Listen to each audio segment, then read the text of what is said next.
Support for Swan Song is brought to you by viewers like you. Thank you.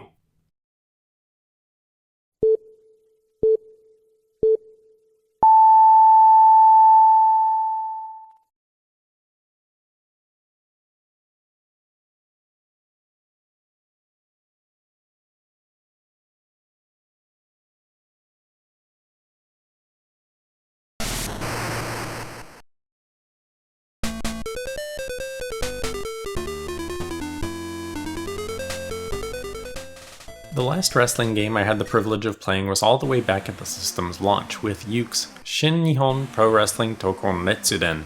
But now a far more prestigious series has come to the WonderSwan in the form of Fire Pro Wrestling for WonderSwan. Developed by Human Entertainment, published by Kaga Tech, and released on August 31st, 2000.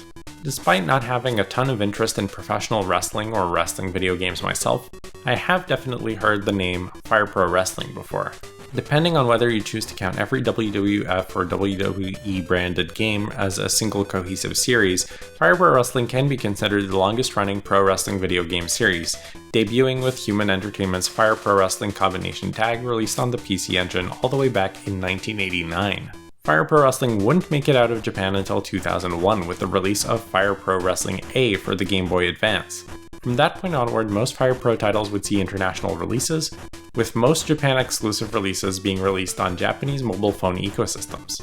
Nowadays, the series is probably most well known for its edit mode, which allows wrestlers, rings, championship belts, and referees to all be customized to suit the player's tastes and make their dream matchups come to life. Human Entertainment was the original developer of the series up until they filed for bankruptcy in November of 1999.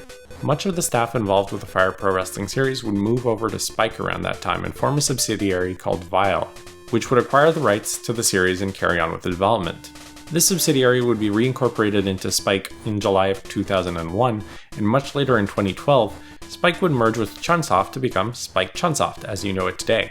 Some references online would have you believe that because Fire Pro for WonderSwan was released following Human's bankruptcy, that means it was developed by Spike, but this does not appear to be the case.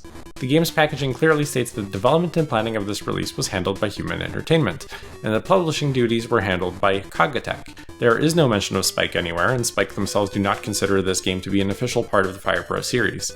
It is a weird release that fell between the cracks, that I guess already had its development complete before the bankruptcy was announced, or was just shipped incomplete, but somehow took 9 months to come to market. Fire Pro Wrestling's flagship gameplay mode in this version is the Master of Ring mode.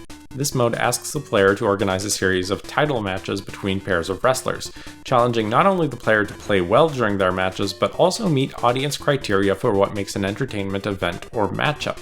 Each stage defines a target audience count to reach, and failure to meet that count will result in a game over. The actual combat in Fire Pro Wrestling for WonderSwan is possibly the most frustrating experience I've ever had with a wrestling game. I never really felt in control of my character, and even though I understand what the buttons and button combinations do in theory, in practice it never felt like any of the buttons I pressed actually mattered at all. There are multiple reasons for this. Animations are stiff to a cinematic platformer level of annoyance. Since fights occur in a 3D arena, kicks and punches require additional precision on the Z-axis to hit, and most of the time things that felt like they should have hit actually missed. Whenever I was stuck in a grapple, I could occasionally escape, but whether I did or didn't press any buttons did not meaningfully seem to impact the outcome in any way.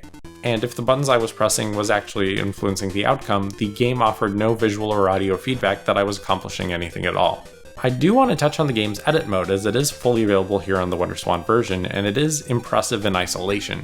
Players can save up to 5 custom fighters to the cartridge, being able to customize every aspect of their appearance, fighting style, move list, AI routines, and more.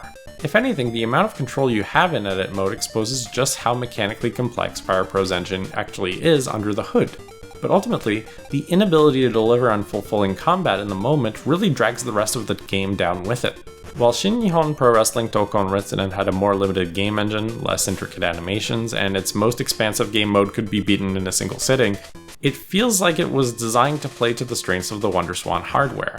It delivered a competent experience that was a great starting point for a massively improved sequel. Of course, that sequel never came, and while Fire Pro does feel like a massive technical achievement compared to it, ultimately none of that matters if it doesn't play well. Combined with its hard-to-read character sprites and gameplay that never feels satisfying, I think I can understand why Spike would rather pretend this entry in the Fire Pro series never happened.